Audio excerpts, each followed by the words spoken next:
Welcome back to this channel. Today in this video I will show you how to save as file by using shortcut key. So without wasting time, let's start video. If you find this video is helpful for you, then please give a like this video and subscribe our channel. So let's start. So for save as file, press Fn and F12.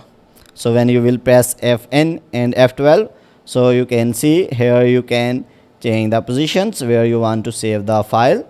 So after selecting the positions, so here you can see file name, so you can change the file name.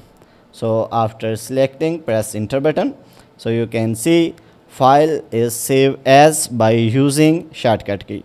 So guys, in this way you can save as by using shortcut key.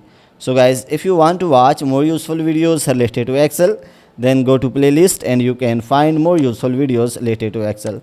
So guys, if this video is helpful for you, then please give like this video and subscribe our channel. Thanks for watching.